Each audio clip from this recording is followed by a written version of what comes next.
fáìn tó, kò sí bá ṣe lówó tó, kò sí bá ṣe mọ̀ ṣe tó. Ọlọ́run má ṣe ọ̀rọ̀ wa, gbogbo abiyamọ tó ń wò mí, má ṣe ọ̀rọ̀ wa ní ọ̀rọ̀ ìyá kan tó, ìyá yẹn pásítọ̀ kan ló sọ̀rọ̀ ẹ̀ fún mi. Kì í ṣe pé kò bímọ sáyé, gbogbo àwọn ọmọ sọ wọ́n dọ̀tá wọn, kò wá sí ìtòyà sí mọ́. Ó wá nídìí kò lè ṣiṣẹ́ mọ́ àwọn náà ń tọ́jú ẹ̀. Nígbò dá gbogbo wọn tó ti dá wàhálà lẹ̀ torí kálukú ń ṣà, wọn ò rántí pé ó ti exist. Àwọn ará ṣọ́ọ̀ṣì náà lẹ́sẹ̀ ń dáwó fún jẹun.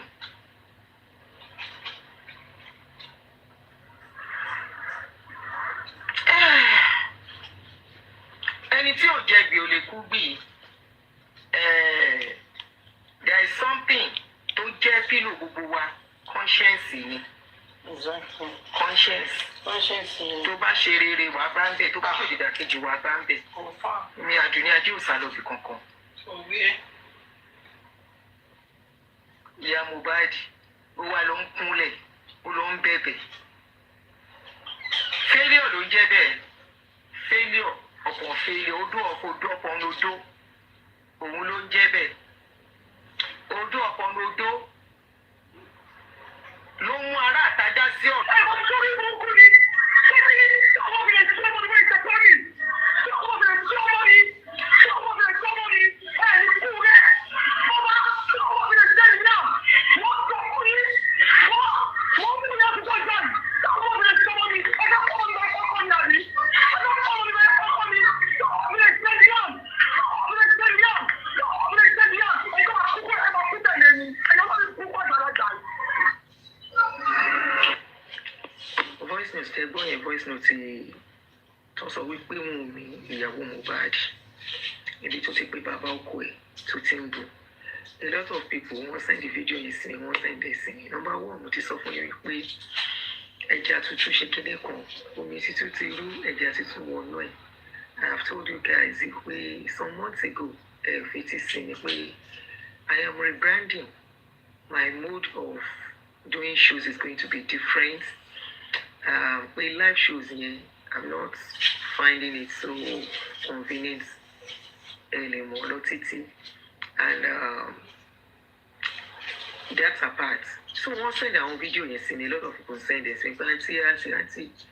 I'm still for justice for Mohbad. Number one. Number two, àtìgbà tí mo ti gbọ́ wípé ọ̀rọ̀ justice for Mohbad anything, I decided to take a back seat and be watching.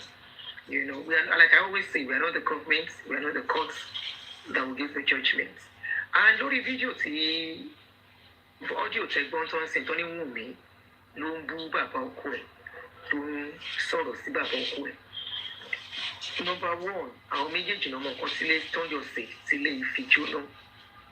Number two, mo rí àwọn fídíòs kan, ṣé wọn kó mò ń béèrè pé ṣé wọ́n ṣépè fọmọ bébì yẹn lóòótọ́? Yeah, more ask for DNA, and I stand on that DNA thing because only lead one to a lot of things. But that's about now. Mo bèrè kankan, mo ní ṣé wọ́n ṣépè fún ọmọ yẹn lóòótọ́ yẹn bébì Liam, okay?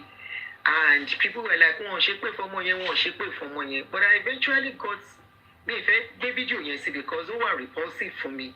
Gẹ́gẹ́ bí abiyamọ, gẹ́gẹ́ bí òbí. Ó wà very very repulsive ìgbà tí mo gbọ́ fídíò yẹn wípé wọ́n actually ṣépè fún ọ̀tá Liam. From the onset lórí ọ̀rọ̀ yìí ni wọ́n mọ̀ pé mo ti máa ń tẹnu mọ́ wípé bébì yẹn he is innocent in everything tó ṣẹlẹ̀, kó má drag ẹ̀ sí. Yes, a lè bẹ̀rẹ̀ DNA and I stand on that DNA thing. I am not taking it back. Ṣùgbọ́n kó má ṣépè fún àtọmọ kókó ni o àti tó dàgbà ni o. I am 100% and totally against it. So I saw a video bí tó ti ń ṣépè fún ọmọ yẹn and I was shocked. And about 2 videos, maybe TikTok, not on Facebook, lórí TikTok. And I was really shocked. I said, wow, that was 1 or 2 weeks ago, or no, last week. So when this one came up and somebody sent it to me, I'm like, you know me, I am still for justice for Mohbad. And Emani Boya Tori won pariwo won búra wọn lórí social media. ni mo ṣe ń sọ nǹkan báyìí. You know me to be a realist when I'm talking. Gẹ́gẹ́ bí abiyamọ, kò sí abiyamọ tí ó máa gbọ́ bó ṣe ń ṣépè fún ọmọ ẹ̀ tó máa dákẹ́. Ẹ bá mi dìyẹn mú. Kò sí abiyamọ náà àfa bí àgbà. Lady yìí bọ́ta, of course, ó lọ àtáàkì bàbá ọkọ ẹ̀. Ó bẹ̀rẹ̀ sí sọ̀rọ̀ sí bàbá yẹn, which is very, very wrong. Nǹkan kan lèmi wá fẹ́ fàyọ nínú ọ̀rọ̀ yẹn. Kì í ṣe bóyá nǹkan tó ṣe right àbí wrong. Mohbad, like I kept saying, pé Mohbad yàn níbi tí ọwọ́ ẹ̀ ò ti ká nǹkan. Kàbá bá kìnní kan wí, kàbá kìnní kan náà wí. Mohbad yàn níbi tí agbára ẹ̀ ò ti ká nǹkan. Màá dẹ̀ sọ di fún yín. Ó yẹ ká bára wa sọ tọrọ ni pé kó má ṣe pé fún wọn yẹn, fún baby yẹn. I have been saying this thing from the onset pé that baby is innocent of everything tó ń ṣẹlẹ̀. Ìyá ẹ̀ ni kó sọ ikú tó pa ọkọ ẹ̀. Ìyẹn Wùnmí, òun ni kó sọ ikú tó pa ọkọ ẹ̀. I am shocked wípé ẹni tó ń béèrè ọ̀rọ̀ lọ́wọ́ látọjọ́ yìí tí ò bọ́ta sọ̀rọ̀. Of course, ó débi ọlọ́mọ, ó ní láti jà fọ́mọ ẹ̀. Ó jà fọ́mọ ẹ̀ because ó feel wípé bàbá ọkọ òun ló ń rán àwọn èèyàn sí òun. But ẹni tó fẹ́ rúùpù ikú tó pa ọkọ ẹ̀ mọ́ ọrùn ẹlòmíì wípé ó lè jáde this time around. Secondly, ọmọ ni Mohbad náà jẹ́ sí bàbá ẹ̀ tó kú. So àti bàbá, ara ń ta bàbá náà ń jà bó ṣe lè jà. Gbogbo ẹ̀yin tẹ́ bá wá já abiyamọ tá à ń sọ̀rọ̀ fún yín pé ẹ̀ẹ́dẹ̀ wùwà abiyamọ lórí ọ̀rọ̀ yìí. Ẹ jẹ́ kí a pẹnupọ̀ fún justice for Mohbad. Ìgbàdé rẹ̀ tí lóní tí ilé ti ń bílẹ̀ ń ṣe, èmi bá dé ra ń wo ṣe kí ni. Bí ìdẹ̀rẹ̀ kún ní time lọ títí mọ́ bíi ti tẹ́lẹ̀, mo yá ń wò. Mo wá rí nǹkan kan ní social media ní orí péjì Wùnmí. Ẹ̀yin tẹ́ bá ń bú Wùnmí, wọ́n ní if the foundation be destroyed, what can the righteous do? Òun lọ̀rọ̀ Wùnmí. Ní orí péjì ẹ̀, ó ní post kan tó ti gbé síbẹ̀ láti 2017 or so. Mo máa kà fún yín. Ní inú post yẹn ó kọ ó ní I am 10, wọ́n ní mo gbé sójú screen yìí. I am 10 and some years old. I might just be my mother's child, but in all reality, I'm everybody's child. Nobody raised me. I was raised in the society. New world order, reality is wrong. Dreams are for real. This says it all. This girl from the little taxi money file, even though I'm going to post it on Facebook page, ó show wípé she grew up on the streets. And nínú gbogbo ulabalu tó ń ṣẹlẹ̀, gbogbo ariwo yẹn, mo follow kíní o, mo follow àwọn videos. Nínú gbogbo àwọn video, mo tún rí àwọn another video ibi tó pè sórí show kan tó sọ̀rọ̀ níbẹ̀ for long. One thing tí mo yìí tẹnu mọ́ ni mo fẹ́ béèrè. Wùnmí ń bolo ti rí strength as a widow tó fi ń ru ẹjọ́ tó dé ń break down nípa ọkọ ẹ̀. Níbo ló ti ní strength and courage láti sọ̀rọ̀ for so long? Emotions ẹ̀ ò dé take over. Ó yìí ń yà mí lẹ́nu as a widow, a baby widow that you're supposed to. Then àwọn ọ̀rọ̀ ẹnu ẹ̀, she was not sounding like a 24-year-old. Àwa náà ṣọmọdé rí àṣesísírí. That lady is more matured than we think. She's very, very, very matured. Battle of Clash of the Titans, lọ́rọ̀ tó wà lẹ́yìn. And who are the Titans? Wùnmí àti bàbá ọkọ ẹ̀. I don't belong to anything. I belong to only justice for Mohbad. That is one of the reasons I am taking a back seat and watching. Told. Kò sẹ́ni tó máa wù kó máa ṣépè fọmọ tó ń bí. tó máa lè dákẹ́. Now that's apart. Òun mi kọ́kọ́ oníṣe lè àmú ẹ lọ́wọ́. Àwòye ló máa jẹ́ fún ẹ. Courage tó wá nìyẹn tó fi lè bọ́ta wá jà fún Liam. Ó dẹ̀ fi courage yẹn kó fi tan ìmọ́lẹ̀ kó jẹ́ kó mọ̀ kó tó pa ọkọ ẹ̀.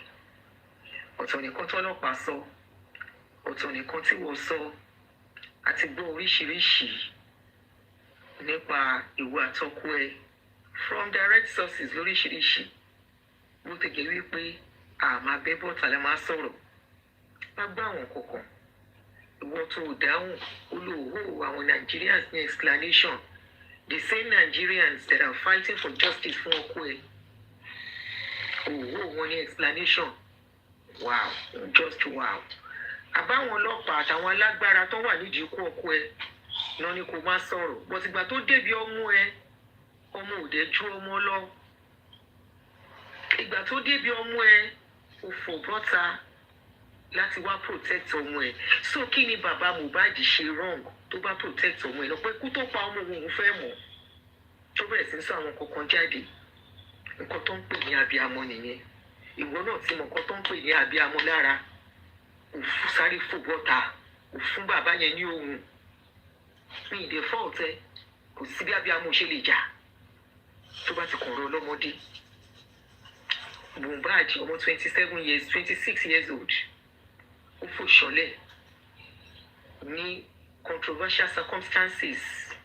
Wọ́n máa ń béèrè látọjọ́ pé kí ló pa ọkọ ẹ̀. Ọ̀tọ̀ màá ní kan tó sọ pé ó pa ọkọ ẹ̀ Wùnmí. Ìwọ máa fún wa ní impression wípé àwọn èèyàn kan mà náà pa ọkọ ẹ̀.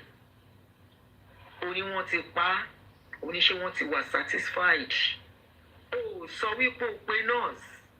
Ó sọ wípé ọkọ ẹ ti ń dù ú. Ó sọ pé ọkọ ẹ ti kú. Ó sọ wípé ó ti gba death certificate gan pàápàá. Ó dẹ̀ jẹ́ kí bàbá ọkọ ẹ ráre. Ó jẹ́ kó dààmú lórí òkú ọmọ ẹ̀. Abiyamọ kò sí bọ́mọ ṣe kéré tó bá dé stage kan. Èèyàn á jà fọmọ. Ṣùgbọ́n náà ti rí bó ṣe rí lára àtàwọn tó ń bú ẹ tó ń bú wa fún ẹ. Pé ọmọ ló kú lọ́wọ́ bàbá yìí náà, ẹ má ṣe báyìí. Ẹ jẹ́ ká rójú tu ọ̀rọ̀ yìí. Oníkálukú pitch tent, which is okay.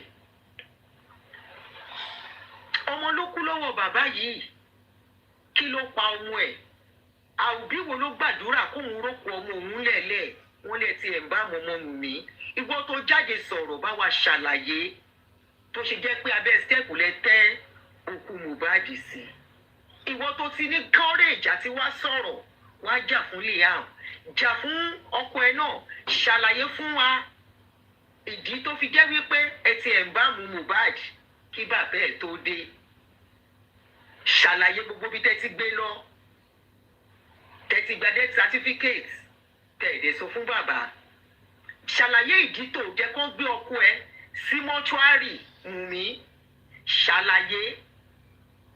O ti rí bí abiyamọ, ìtara abiyamọ ṣe rí. O fò síta pẹ̀lú ohùn gbígbóná. O fún bàbá ọkọ ẹ̀ ní ohùn dáadáa. Mi ì fọ́ ọ̀tẹ̀ fún yẹn torí abiyamọ ní ẹ̀. O ṣiṣẹ́ abiyamọ fọ́mọ ẹ, ọmọ títí ẹ. Ṣùgbọ́n obìnrin gbọ́dọ̀ jẹ́ abiyamọ fún ọkọ ẹ̀ náà. Àbọ̀sẹ̀ jẹ́ ìṣàbíyamọ. Ṣàlàyé fún wa ìdí tó fi release death certificate tó fi lè gbé ọkọ ẹ sínú mọ́ṣúárì tó fi pamọ́ tó fi jẹ́ wípé at the end of the day wọ́n sin ọkọ ẹ ní bí ò ṣe yẹ kán sin. Ṣàlàyé. Mo ti rí pé o ti ní strength, o ti strong, ohun ẹ ti le dáadáa, o ti ready. Ó tiẹ̀ ní strength because kí lorúkọ ẹ̀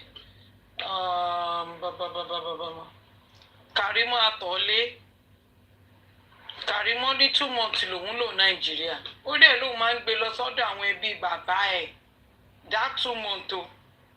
Ó lóun máa ń gbé lọ sọ́dọ̀ àwọn ẹbí bàbá ẹ̀. Ó ti ń jáde ara ẹ̀ ti lé kókókó. Before that 3 months gan tó bẹ́ẹ̀ síta tóun ẹ̀ ṣáṣáṣá. Rí ẹ̀ ló máa di pé wọ́n ní kò ní yẹ Wùnmí Cynthia Adébánjọ orúkọ ẹ̀ forever ni lórí òkú Mohbad. because ó wà nù lẹ́yìn tí Mohbad fi kú ó wà nù lẹ́yìn ó wà nù àwọn tó gbé Mohbad kiri títì lọ sí gbogbo hospital ó wà ń bẹ̀ so orúkọ ẹ̀ máa dún ní páúpáú. Lenny, how many months ago? 3 months ago. Oh, strong Omowummi. You are a very strong lady. Okay, dada. Oh, they betray emotions.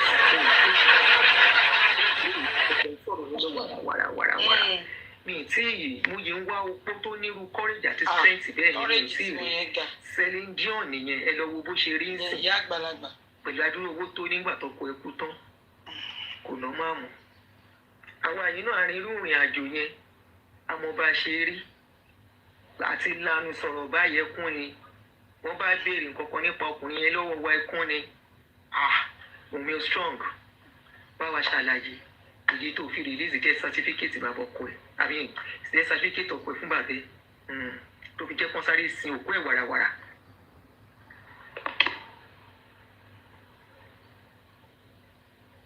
Share the button. Kindly help me to press and share this video.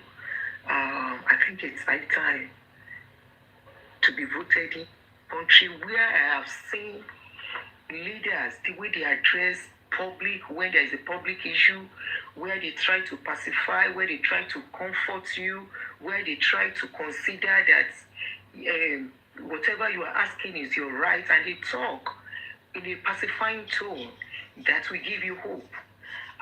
This video is a video where a woman was asking someone about Sylvester Romini and Mohbad. I don't know. This is the part, Simon saw Sanwo-Olu's part. Yeah, kéèyàn gbé video yẹn lódìndín bẹ́ẹ̀ ni. If I'm the one that feels about somehow about the video, so I want you to look at the video and please, I need your view on this, please. My name is Nena Iwuchukwu. I represent myself. We all are familiar with this case already. And, there was a very huge outcry at the time here in Nigeria and in diaspora. And people were almost calling for the heads of these people, who we saw all over social media. It was going around that they were involved in this crime when Mohbad died. So eventually they were told, because we don't know anything, we only go by what we're being told. Eventually they were brought back from wherever they were perching outside the country, and eventually the investigation started. It lasted for maybe like 1 month, and we were told again that they were on bail. They were not found guilty of anything. I would like to, if I'm allowed to, go back and rephrase the words of Mohbad. If anything happens to me, hold so people responsible. I don't want to call names. I'm not afraid to call names, but I don't want to call them because it's like stating the obvious. We already know what happened. No, everybody here is familiar with the case. Now, it seemed like eventually, after a month, these same people hit social media, flaunting themselves, holding their phones, saying things like, oh, I don't know what that means. I'm Igbo, but, for me, what I understand is, that is a way of bragging, and that really, really provokes my spirit, honestly. My Excellency, I want to remind you about 3 years ago, I was on this same platform talking about how concerned I was about Sylvester Romani's case. And that really hit me hard. That incident really hit me hard. Because I remember after you left the building, I met you downstairs and you said to me, we are on this case. Don't worry, we're going to see to the it. And 3 years on, Sylvester Romani is supposed to be 15 years old, by the way, this month, because I've been following up on that case and nothing has been done. And to me, it's as good as dead. And because Sylvester Romani's case had a slap on the wrist, that is why Mohbad's own came to life. And I'm thinking, who's next? Okay, my governor, I'm sorry if I'm taking too much time, but I have to finish. I'm sorry. Please, you have the power to preside over the affairs of Lagos State, and everything reports to you. Everybody reports to you. Please, I ask you to please take this case as if Mohbad were your son. Because if it were so, everything, everybody that had one contact or the other with this man would have been brought to book in one way or the other. Functional countries, where they have good laws. Security is not about emotion. It's serious business. I remember I met you 3 years ago, like you said, there's no emotion. I'm standing in front of you, there's no emotion. It's not emotional. It's real. People get killed, people get maimed. We see it every day. I don't go to bed until 5 a.m. 3 days ago, I was just complaining. When we had the crash of a vehicle, of a lorry that crashed into the... Nobody needs to video me. Please. We're not joking here. I don't want to get emotional. We'll do the job, we'll do it well. These are police officers. The Mohbad case is still live. They're still treating it. We had to take the forensic out. The forensic that we built, that is the best in Sub-Saharan Africa, was burned down during EndSARS. We have to take the test out. They've done all their reports. Not until when it comes back that I can tie the two together. Wow. There are people that are in detention as we speak. They've not released them. Let's give little credit when it's necessary. Little credit, that's what we're saying. We don't need to come here and want to grandstand and make you look at people who can't speak up. We can. We're also human beings. Man, we're also human beings.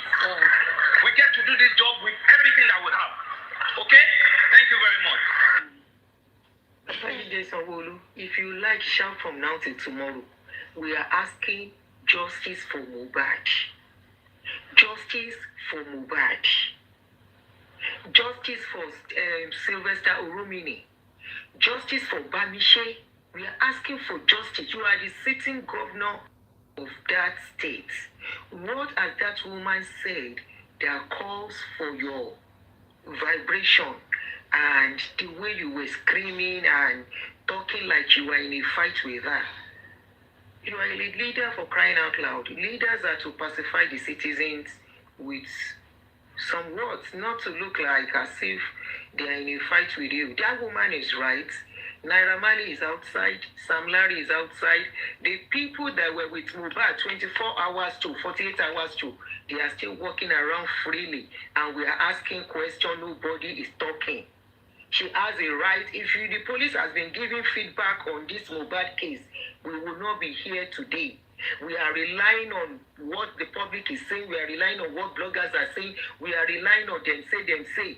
We are not even hearing anything apart from the lies that the police told us. Yes, they told us lies. And the lie they told us was that Mohbad fought with Prime Boy and he got his hand injured. And the picture we saw, and we have not yet seen any picture. We have not seen the picture of the car that got broken. The car that the glass got broken. When the wife was to testify at the coroner inquest, the wife said that yes, he had a quarrel with somebody, but it was a minor cut. And the police said there was a bleeding. The wife never said there was a bleeding. People that were witnesses to the case never said there was a bleeding. Where is the police getting their narrative for? They are only asking you questions, Babajide Sanwo-Olu. So don't open your eyes on anybody to scare anybody from asking you questions. You are the executive, whatever they call it, of Lagos State. You are answerable to us. The masses voted you in. When you were going around to seek for votes, you were not talking like this. How come your voice is rising up for asking you the necessary question about our children? Who is next? Who is next among all these children? You said people are dying every day, so we should continue to look at people dying every day, especially our youth, our tomorrow. YouTube, Facebook, Okay. Àbí o. Gómìnà wa ló gbẹ́ni ló pariwo sókè yẹn o lórí pé wọ́n béèrè kí ló ń ṣe lórí òkú Mohbad. Wọ́n dẹ̀ parọ́ níbi bíi because February tí bàbá when Baba Mohbad went to Berekete around February. They've not sent any sample. After February, they should send. They must send because when every time I was send this, ṣé Philadelphia ni wọ́n ní kò sí nǹkan tó jọ bẹ́ẹ̀. Oh my God. Half a billion. That is it about that.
Di next year December kí n tó fọwọ́ kàn ẹ́ rí cream tí mò ń lò sí lélẹ̀.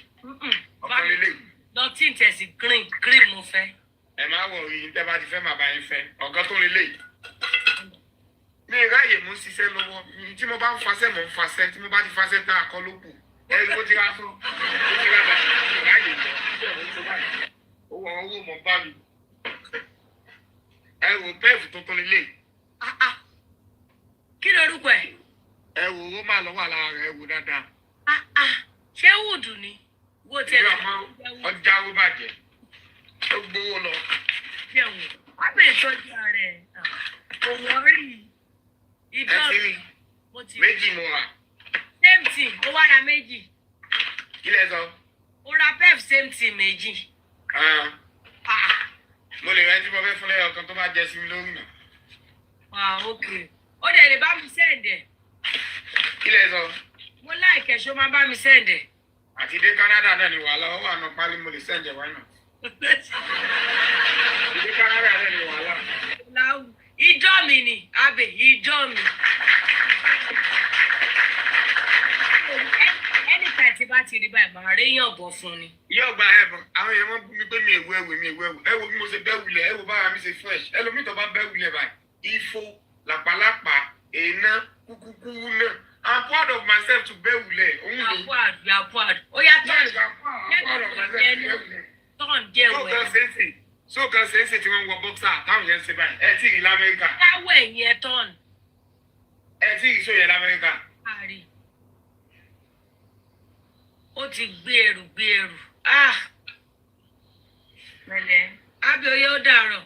Guys, good night everyone. Thank you guys. Ciao, tutti, stammi bene. Ciao. Ciao. Tu stai stando bene. Ciao.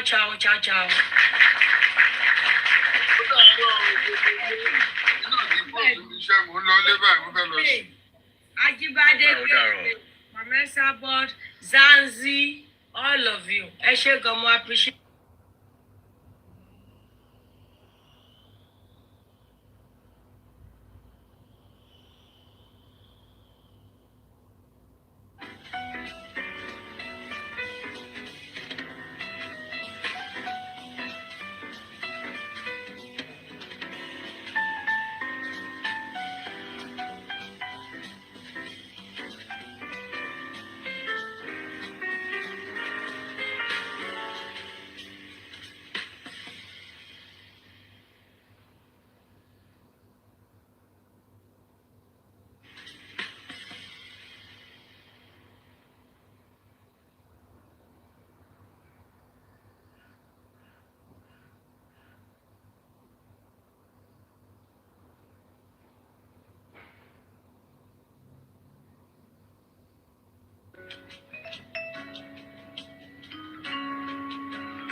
the TV to look. I want this to anyway, so MFM to power play Guinness to so MFM to so new. MFM wake up. We are listening.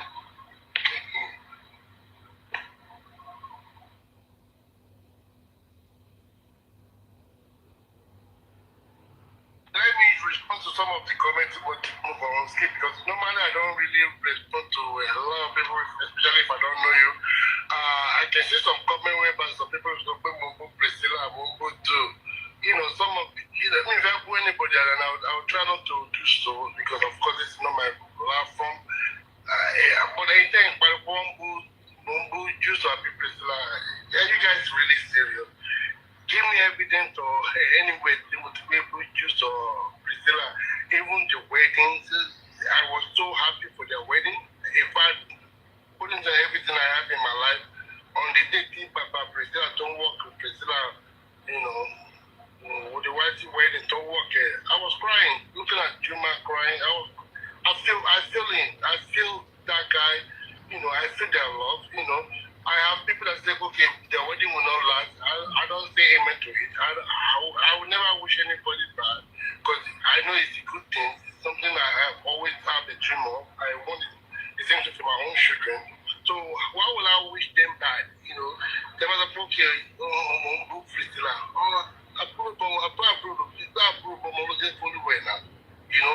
it will make it sense. And people are entitled to their own opinion on top of that book. That's their choice, But also the comment about the Iyabo, I've always given, and I will continue to do so, give her the credit when she came out and screaming, lash out as a mother, call those names out. Yes, she did a good thing, she did the right thing, but like I said, along the way, maybe she was carried away, just like I said about Buki, she was carried away. So the same thing happened. The first video she did a good job. I would not say. Oh, she did it. Ani big B amejishusha. Hapana, ameangushwa. Si mod. Magda, let me tell you something. This is a request. Kwani ameblokiwa? Yuko kwa block. Magda, my name is Moses Bogwadharit. Wamekuja wewe ameita jesi yake pia ni hapa kwa kamera. Na mimi ameenda Egbe senator or whoever take below and of money envelope. How does that make that sense to me? That's my own. Sorry to cut you. That was the wrong narrative. People say she was carried away. She wasn't carried away. She was carrying everybody. It was when the bookie came to bully her, then she started withdrawing herself gradually. At first, when she said this thing, even Abiola, the guy that the skit guy, said when they went to Beribe for Moba's whatever, that they were being attacked by those boys. So you don't expect Iyabo to say she was calling Baba.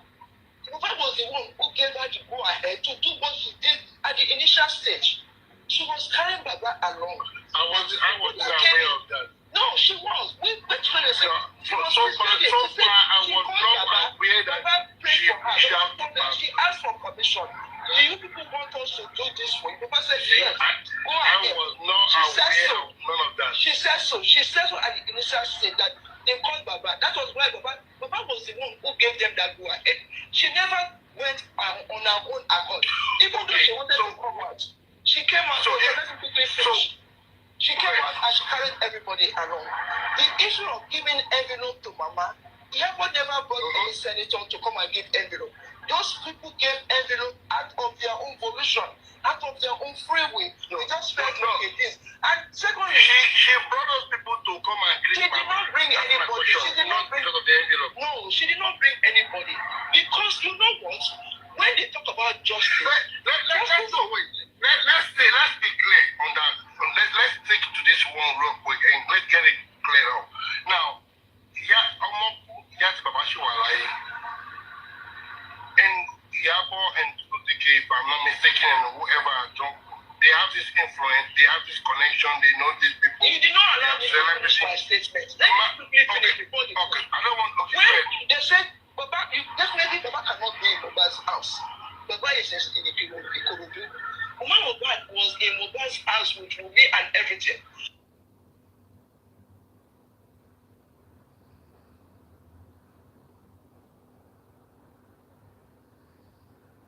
Coming to visit her. And the mother, Mohbad stayed with her because of the infants. Because of Liam. No. That was it. It was this. Was in Mobana, but no, I like to clear and make sure people don't have to agree with me, and it's okay. I don't have to take it offensive way. Now, when you said Mama was in Mobad house, according to my man, she wanted to keep up let's just be, let's keep it to reality. Culturally, Mama is not supposed to be there. Culturally, if you look at culturally, culturally, traditionally,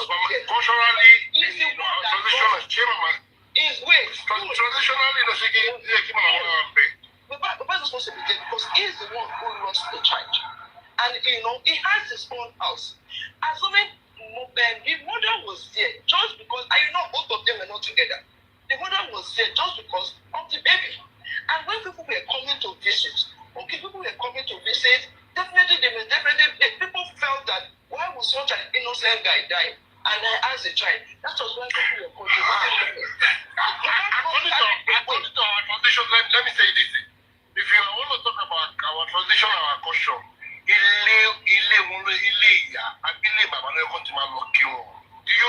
get that point? Let's be honest with that. Okay, if both parents are not together. No, both parents are not together. I agree on that. So definitely win now. So because the woman should not leave Liam because he has the house she's living. No. People should not say that. That did not getting just her husband. Don't let us put Liam.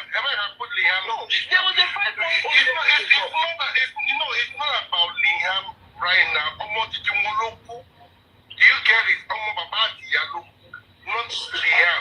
So let's Liam family Liam.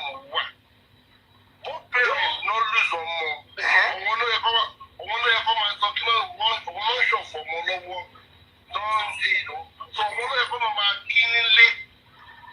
That's the tradition. Let's be honest. That was why they scattered everything. But he gave the permission for them to go ahead. They went ahead to do everything based on his permission to say, okay, help us to fight this. But he changed everything when he found out that envelope and everything was involved. The money aspect, it was more about the money aspect because if he really knew he wanted justice and he saw that money, he would have let me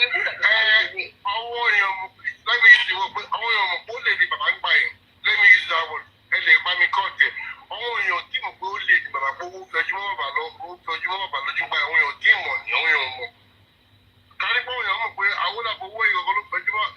Some people knew, because I have a lot of people that they are my fans, my followers, they always say this way,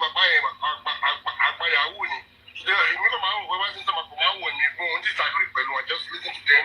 So, but they don't really clear vision, but I only just because at the end of the day, we will lose some. And he doesn't even understand and continue to do the man go to Kumbe. But again, if you don't have to go again, Iyabo, okay, Iyabo like Papa Mode like, if you're a peacemaker, I think you should be able to find a way to bring both of them together, carry them, both of them along, which you are saying that as by permission. But Baba so, at the end of the day, I believe Baba only close to anybody to basketball. At the end of the day, basketball, but again, I think Baba knew exactly what he wanted to do. But she carried everybody along. And she said when Baba was coming out with properties and money and everything, she told Baba categorically, this is family issue. This is something that can be resolved among you guys. You are the head of the family. Why not take this thing? Let's leave this side on aside and let's focus on what we want to do. She said so. And because she did not agree to do that. That was why the Baba changed it on her. Because she said no, she didn't want to come and solve their family issue. Nobody wants to come and solve. She said the family issue was a lot because everybody has what to say. Yeah, I heard that part. I remember that. Something, we said something. Yeah. Mohbad's mother, the grandmother, Mohbad's grandmother also had her own things to say. So when there's family issue, you don't expect her to come and start saying, okay, this and no. They went for a mission. They didn't allow that mission to be accomplished. That was why everything. Because if Papa was not carried away with money, when they now found out that, oh, this thing, people now came back, went behind and started telling him, we're going to give you money. That is when the life of Bukky Jesu came out and said, fuck Bukky, I'm going to be giving 100,000 every day. And you use 100,000 to scatter to get all the whole information. Other people came in to say, okay, this is what we want to do. It's okay for people to come out and bring ideas. Fine. Because one person, because it has never happened to him before. So people giving you different ideas. But when people are giving different ideas, just like we are talking now, nobody is attacking anybody. We are almost learning. Where I disagree with you, I'll say, oh, I don't agree. I don't agree for this part. We'll try to make it clear. Just like you said you never followed it like that because you got some things you were doing. Which you listen and you say, oh, I never knew this. We not to disagree to agree. But not when because you think you have the upper hand. You want to bully this, oh, you are not saying the right thing, and the only one that says the right thing. That is how book is spoiled everything. Because if she has allowed these other people who call themselves the true justice seekers, different plans, if she has allowed everybody to work, let everybody, not like Wumi's team now, according to them, we have different people in Wumi's team. And some people are neutral, some people are leaning towards the Wumi, and some people are on the defense. But look at this guy, Mr. Omowummi, that was supporting Baba, who gave forth all of them. She did show for people just to take everybody out of the way because she just wanted to know. That is, if you have the opportunity to talk to her, tell her that in a just society, there is democracy.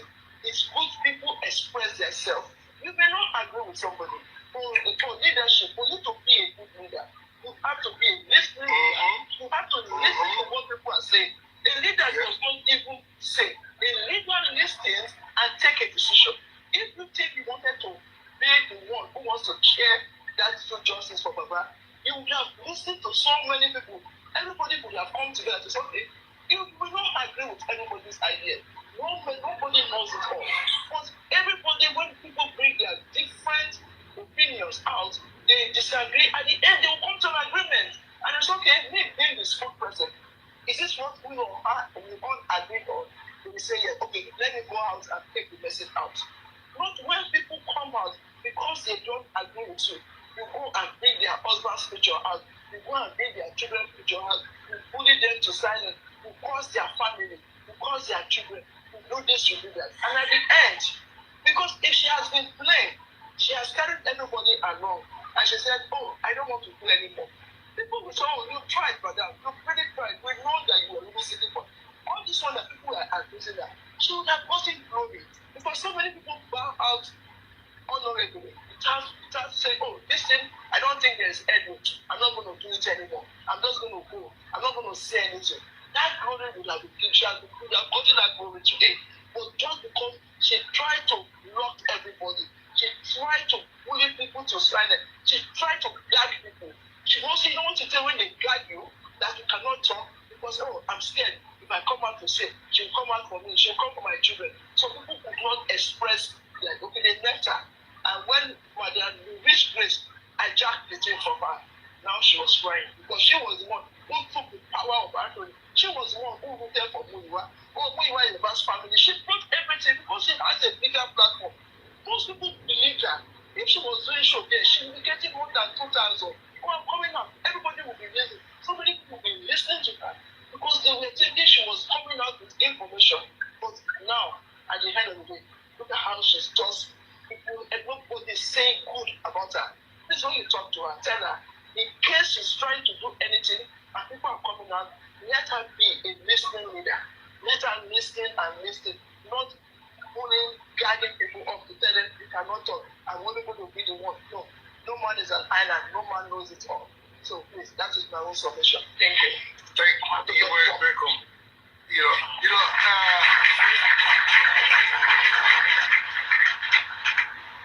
Thank you for that point, and I was able to, catch a lot of things from what you said. Again, you see, okay, again, if you tonight, I'm sure that she'll realize a lot of these things that you guys are talking about, and I'm sure that she probably will do better next time. I'm not saying that I'm not promised, or I'm not giving you guys any promises. I'm not booked you, but I'm sure that she will pick one or two things from what you guys are saying, and people that are close to her, you probably have told her the same thing. Like somebody I call, I talk to all the time. Just once in a blue moon. That's it. But again, I want to buy that necessary. She means the same thing. No, like I said earlier, everybody she handle things is completely different. How we want to or handle things. Maybe sharing it.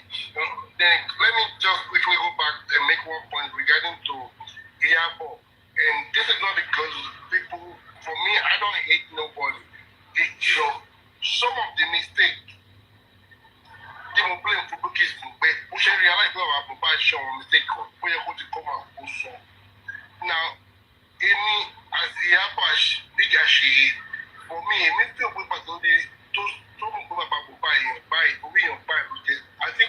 Iyabo have seen it even before Bukky's seen it. Now, Bukky wanted to give Baba every support she can give to that Baba because of the bully to one bully Baba. Now, I'm sure Iyabo did one or two things in Baba buying. I think she's supposed to come out as well and tell people rather than just, ignore. And because blame Iyabo to blame me,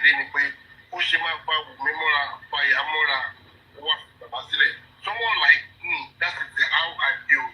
Now, I don't even know, but maybe she knew something about this Baba, but because she didn't speak about it, that's where I was a little bit against them. Wait, why wouldn't carry this Baba along? That is my own, that's where I have a little concern with Iyabo. Other than that, there is no problem. Baba, last thing,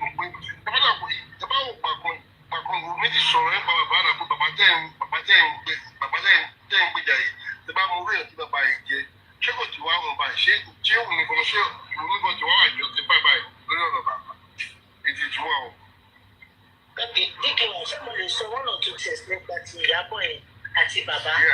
Yeah, according to my own understanding, understand it. You see, Baba àti Iyabo from the outset they were one jọ sọ̀rọ̀, but Iyabo lọ sílé bàbá nítorí ibi tí bàbá ń gbé yẹn. And now everybody tó bá lóun lọ sí ilé bàbá ń sè nínú àṣọ ni wọ́n lọ sí di road wọn yẹn. Bàbá wọn change ibi tí bàbá gbé fún bàbá tó fi wá sí ní wọn. Now at some point Iyabo said that ẹ̀wọ̀n àti bàbá jọ ń sọ̀rọ̀. Then Baba keep telling her that talk to me about property, talk to me about this and all that. She said, wàá mú bóun ṣe máa gbé kalẹ̀ fún ọmọ yẹn nítorí pé òun fi pé ọmọ kékeré nìkan ọmọ yẹn dẹ̀ máa lọ wọ òun. The video is outside. She now said, tí bàbá ṣe wá síta tó wá fún ara wọn wá keep it in. No, she now had the confidence to be able to talk about it.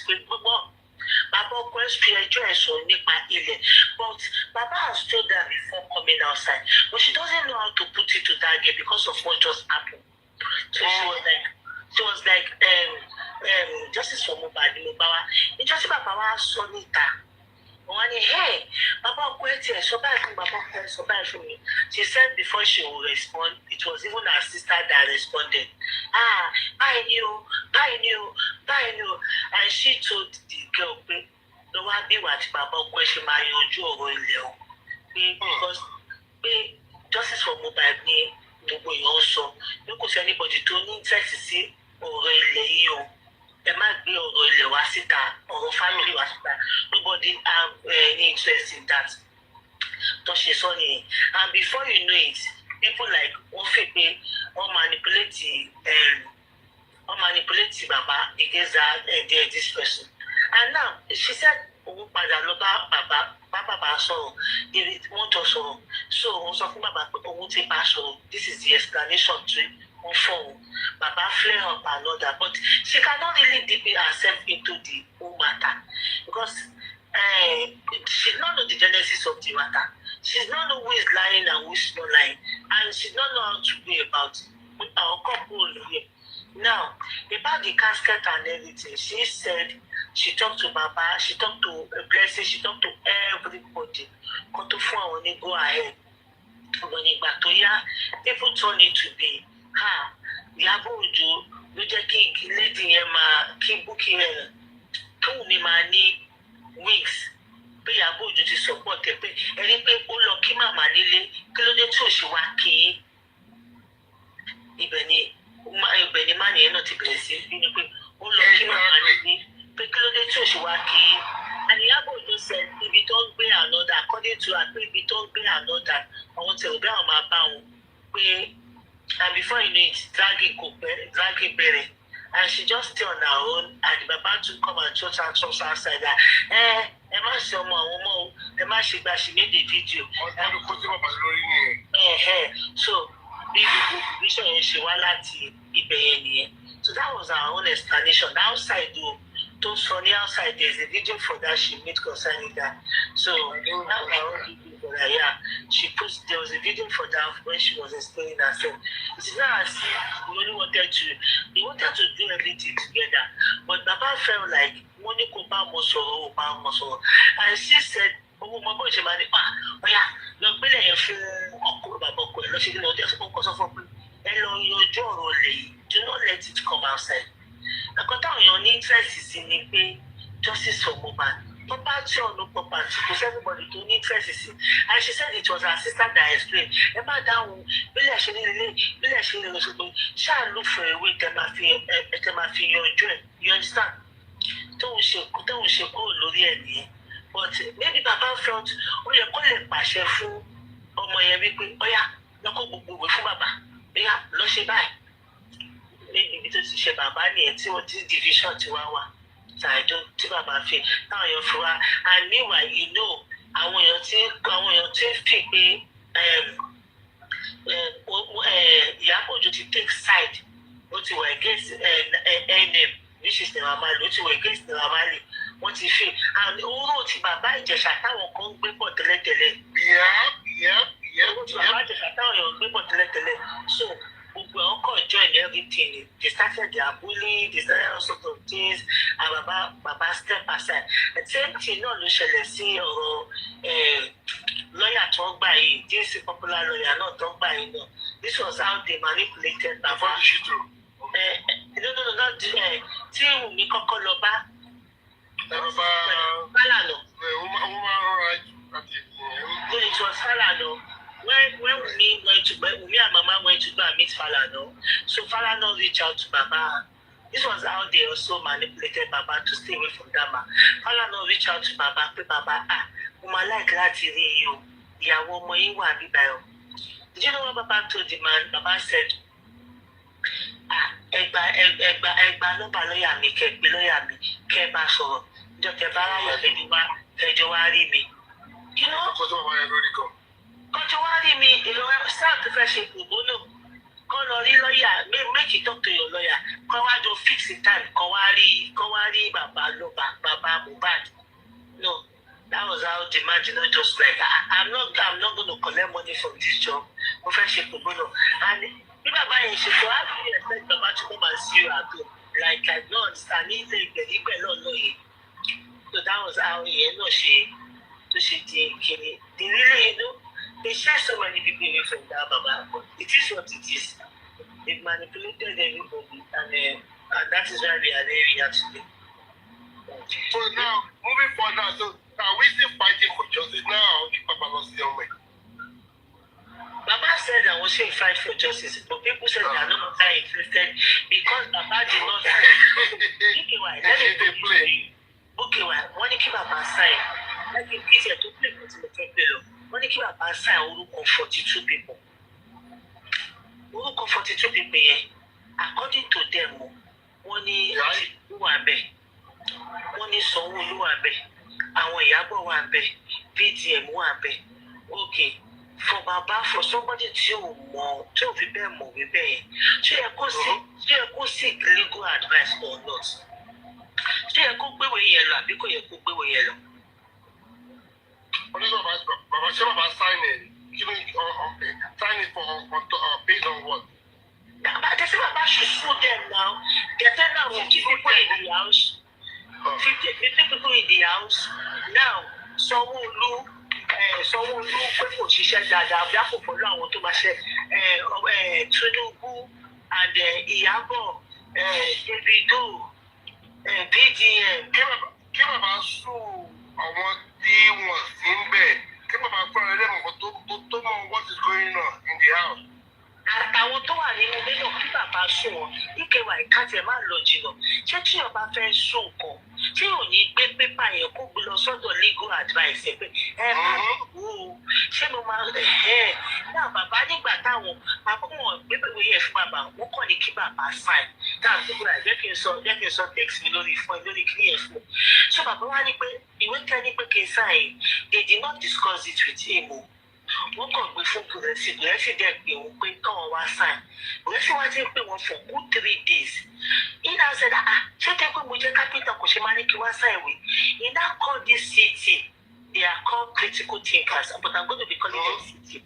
So he now put a call to them pé ẹ máa wo Bùrẹ́sì o. Ṣé tẹ́ pé mo jẹ́ kápẹ́ntà máa gbé ìwé kan wá kí wá sign.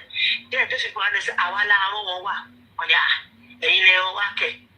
Ìwé wo ni àti ṣiṣẹ́ lábẹ́lẹ̀ àti ṣàwọn ṣẹ́tẹ̀ kọ̀ọ̀kan sáìn ni bàbá ní sáìn kẹ̀. Àti bàbá wa rí àwọn orúkọ yẹn. Bàbá ní orúkọ ńlá yìí ti tóbi jù mélòó ni ìbéèrè àwọn ní Nàìjíríà tó fẹ́ kọ́ wá àwọn tì ní. And come to think of it, àwọn onífọ̀ tó lé kan náà gan, onífọ̀ tó lẹ́ẹ̀kan náà. Tọ́kùmọ̀ bàbá yẹn. Now, bàbá yẹn wá sọ pé òkè tó bá yọ orúkọ ńlá kúrò. Wọ́n tá àbá yọ orúkọ ńlá kúrò kan ṣẹ̀ṣẹ̀ bá sáì. Bàbá ìwà ni tẹ́ bá yọ orúkọ ńlá kúrò.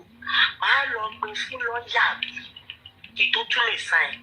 And you know why I support that bàbá? Bàbá yóò wọ left from right.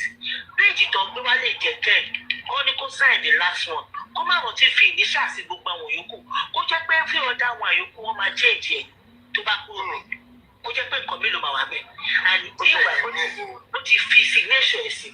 But tó bá jẹ́ pé lọ́yà ló fẹ́ sign nìkan, á sign ẹ̀, á fi initials, á ní kó sign ẹ̀, á fi initials, á tún wá photocopy ẹ̀, á ní lọ́wọ́.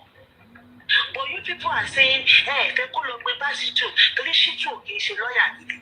But tẹ́ bá ní kó má gbé Básítù, advice ẹ̀ pé go and give it to another lawyer, aside from tó ṣe tuntun. And don't rush that baba, you don't need to rush him. Tí ọba fẹ́ gbáyàn ni ọmọ sọ pé má jẹ́ kí n ti gbọ́, má jẹ́ kí ní kan gbọ́. How would you expect him to just put in his signature? At the end of the day, if you don't have his signature, you see, never change every other pages, income. How would you? Èmi ò gbọ́ papọ̀ Tinubu Sanwó-Olú, èmi ò gbọ́ support wà nílé ìrọ̀lẹ́ nǹkan fẹ́ support. Even with that, Baba said he still have the right to want to stand in front of it to work for. I mean, it is right in. So I agree with his Baba decision. But let's keep it on it. Don't you When he was done, to go on for to talk, like century tower, possible now. Now, ìkan tó fàjà tí gbogbo ẹ̀ fi rí bó ṣe rí lélẹ̀. Now, Macho man complain. Did you watch Buki's show today? I want to go so me. I want to go so me. Oh, Baba, me, Baba, so me. Say, ẹ̀yin lẹ Baba bínú. Bàbá tó ní pé òun ò sóhun mímọ̀ pé àwọn náà ti sọ àwọn kan síta. Wọ́n ti pè láṣẹ́wó, wọ́n ti pè láṣàlà, wọ́n ní ó fi poison sínú oúnjẹ èèyàn, wọ́n ti pè lápàyàn, òun náà pé èèyàn ó bu yín. Now, I'm not going to justify that. Pé bàbá ọkọ ẹ̀ ó bàbá ọkọ ẹ̀ kò dáa. You understand? But tẹ́ bá ní kó sùn ẹ̀, sóhun náà ò ní gbébi tí bàbá ti ṣe títí ẹ̀ wá ní. Lọ́wọ́ lè bá yín rí bàbá ọkọ kò ṣe bàbá ọkọ. Ó bú mi, mo bú ẹni. Àbí kí ló fi ìdíkè wá? Yeah, I mean, true. You come for me, I come for you. But you don't know what this is. This is your Baba call you. You shouldn't have said this. You call me killer, I call you killer. You call me thief, I call you thief. You know? Baba she said this is why they were now all angry. So you see, I know, I understand that you might not be watching on the show, but No. no, it's not possible. You don't see that. And why? The reason why you are watching it is because you are driving. I know you are driving. You are just using it to keep yourself. If not, on the norm, you will not come and listen to it. Now, people that do not know this are saying, Papa should have signed. Papa should have signed. If you want Papa to sign, give him time to take it to his lawyer. Let his lawyer explain to him in details. And let him also speak to that lawyer. You understand? Because Papa to be carpenter, who need security. Eshemaniki Losu, Fashola, Somolu, Tinubu. Let that be so poor man winning me. Keba Yoru Kolala Yakuru, Mushima. Gbé ìwé yẹn lọ fún wọn lọ́ọ̀yà mi. Ẹ wá ní pé kí ló dé tó ṣe máa gbé ìwé lọ fún náà? Kí ni ẹ̀yin hide tẹ́ ẹ fẹ́ kí lọ́ọ̀yà rí? And why did you guys feel you can just take total control of his life that much? Òun lọ́mọ ẹ̀ kú. Yeah, any interest is it. But at the same time, do not now feel that you're going to be dictating for him 100%. Ó ní bàbá ṣe sọ pé okay ẹ̀yin náà lọ lu ọmọ yín pa kẹ wá kọ òun bẹ́ẹ̀ ṣe máa ṣe at least ọmọ alọba lọ sọ lọ́wọ́ so bàbá yẹn ní òun support wọn to some extent o but tí wọn bá wò dáadáa wọn máa fi ẹ̀wọ̀n sí bàbá ìrẹsì nípa ìwà I cannot narry capital. I hear what you're saying. Honestly, the way you explain it or you say it now is not what people are saying. Okay, let's just say. That's not about booking Shisha, what you're explaining now. How can only okay, Shito Shisha, obviously. To be honest with you, because I'm only one signing paper to secure another lawyer for 2 or 3 million. We want to secure another lawyer because of our side to make money. That is not true. That's part of me. They did not like Shitu again because why they did not like Shitu again? Because Shitu, he won. And the segment is Shitu so weak, that's the best judgment to get in the last how many years don't think she lawyer. That's my thing. Okay, just a look present Baba okay now. Now, do you know the moment this let me tell you, I'm gonna be tipping some things to you so that you're gonna make some findings about it. Do you know the moment this issue? MFM. Yeah? MFM, I don't think I want to do any finding, to be honest with you. Okay. To be honest, it will not look as if I'm trying to put something in your head. No. But honestly, I'm listening and I'm enjoying the conversation because why? It will help my own judgment when the other party are saying otherwise. Like I said, well, no, but this is what I heard. Just like I'm saying right here, and continue moving, so I continue back, I cannot defend it. But if, okay, it can help me to have a better understanding. So, I don't watch TikTok. In fact, last year, if you remember, I came to your platform last year. Yeah. I was accused like, platform okay. I was able to catch 1 or 2 things. You want to the platform MFM. What I have to put your platform with me, what the information for MFM was that for me. But at least I was able to communicate with them and send some 1 or 2 things that make sense to me from what I was listening to. So for me, I was looking for justice. I don't care about Mama or Wumi. I was just looking for a job by a boy. That is my own focus. Forget about anything. That is me. Honestly, continue on one year. I don't care about any clinical. Well, I want about the guy. Sometimes you just decide to charge of life. What the heck? You just sit in the same will no power about something happened to that boy in that house or outside the house. What is it? I am American and we need to find it. That's it.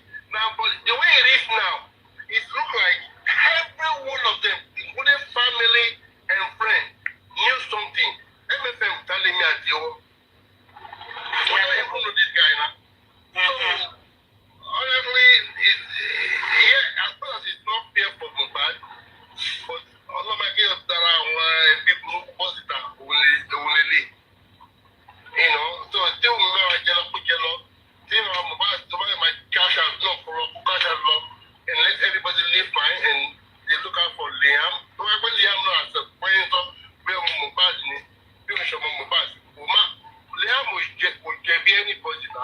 why it's here. Honestly. For the start of the in any form. Put the like the kill him, put him back for yeah, so also the fear, you know, but Liam would deserve a lot of that they would put more money, or why YETTY would deserve it. You know, and that is my own view, and that's why I would never be in part of position whereby my bound ship of mono multi-teaming, I'm going to become multi-teaming or should read the game. So it's not my own issue.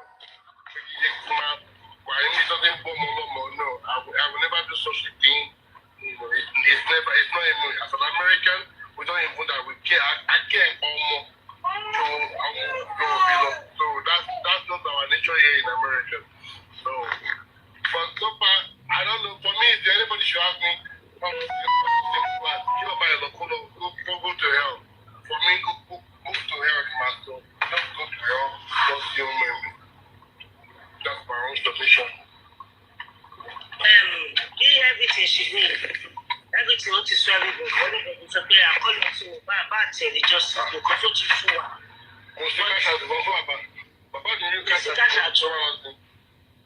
But trust me. When let me tell me what is Wumi shot my buy for me because the most of you will really you only play Wumi give me by that my buy more you will play them. I won't play. Like kill my chef from Baba no. What do you think? When it was the papa, just like people are saying where I want to go about seven. Don't let say that no she my Baba lo seven. Oh no Baba no. I'm just saying it. The people who are saying kò lè ṣe bẹ́ẹ̀ kò yẹ ó ní ọmọ bàbá lọ́wọ́ kò lè ṣe bẹ́ẹ̀ ọmọ àjọ traditionally and culturally, yeah, I don't think she is the right thing for her. I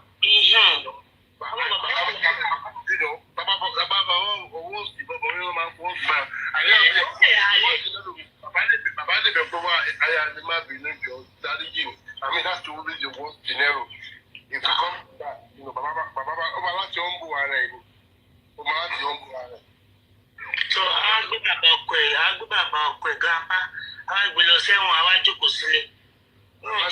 It is not done. Baba just thought, no, to be honest with you, you know, or traumatized or no, you know, but then I say Baba, for me, in every Tí bàbá ń kọ̀ tí máa wà traumatized fún bàbá ẹ̀ fún ara ẹ̀ náà ṣé àbàbò ìyà tí máa jẹ bàbá máa jẹ títí ẹ̀ wí with that. I'm not just I'm not okay. I'm just working. I'm not okay. Wow, okay. What's so just large? American I bet or something. See, awesome, what did you call you? Awesome, what did you call your name?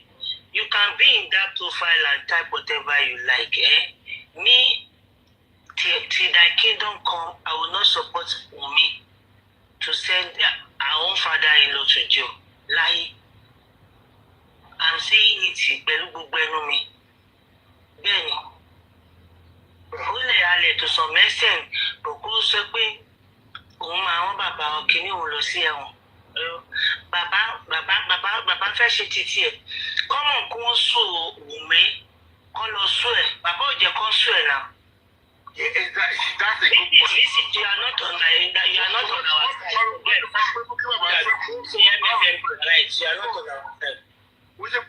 mean, Wumi, she has her own right, but I mean, culturally, like I said, I don't think she will look politely. Because even when you write it, she has the right to do so. But she has the right to do so, yeah. Even morally, it won't look good on that. And the fact that probably Liam no you know, good morning, Lady Kada. To buy another house, what you might below. Yeah, Baba, you know, Liam will even question that with you know, no matter excuse you want to give to Liam, what about question point? These children that can be funny. I know. Yeah. So morally, like I said, it won't be good, but of course she has the right to do so. She has every Yeah, she had the right, but morally it's not okay. Me, I will not support that. It's not. It's peace of mind. I'm going about to traumatize one way or the other. I'm not going to traumatize one way or the other. But, I don't think they shouldn't prolong this matter anymore as it is now in 2 years. And I think the family should go and find a way to resolve, which I think that's what they are talking to. I think Baba just don't know how to come out publicly. I think they have been probably one way or the other talking so on our belly how to resolve it. But our social media, and this is what we try to tell people, once you bring your family back to these social media things, forget about it. Go on the day to share about again. Do you know how many people most of them because they won't face in any one. Don't face in any one. No, the problem is when you people must have moved on. In why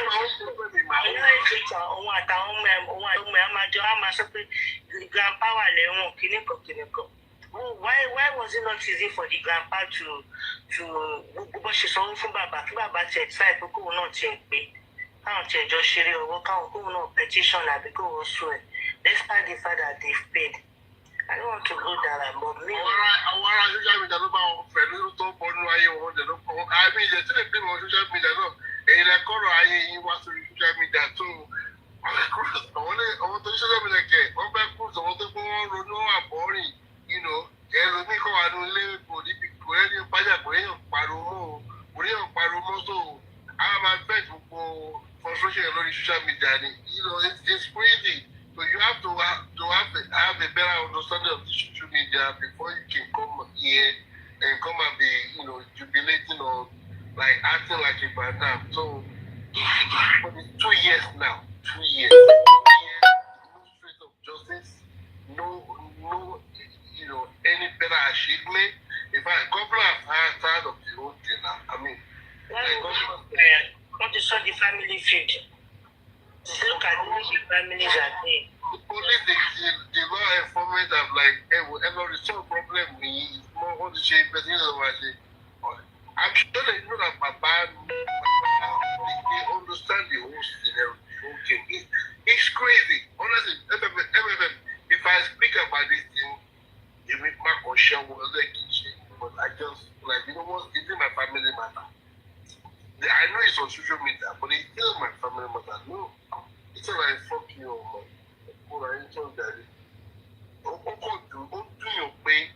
Not because of Aloba lost mobile. We in Nigeria, and Africa and Nigeria, we lost an icon. And that's mobile. That's the started things about the whole thing. It's not about the family. We lost an icon. That's it. And it cannot be replaced. Now, what about replacing? Can it be like this? I mean,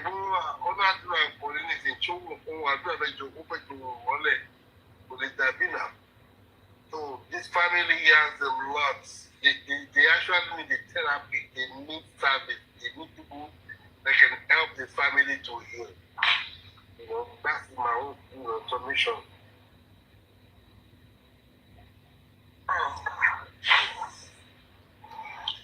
Everyone, I identify.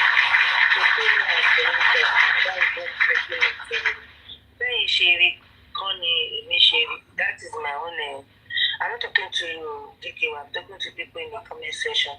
In the comment section, if she are buying, if she are dying, but she did not die now. She did not die. And the same thing to us on I don't know. Can you imagine the same set of people to their family and Baba? Only could 500. These are what people are saying. The same people you are saying as anti-justice today. This is what they have said earlier. They feel anti-justice, they've been shaking before. Now, the same thing is now coming out from your own mouth. One saw the same thing. These are what people were saying. That you started calling them anti-justice, you started blogging them, bringing their family out, causing them. That's why Baba Goni Lori and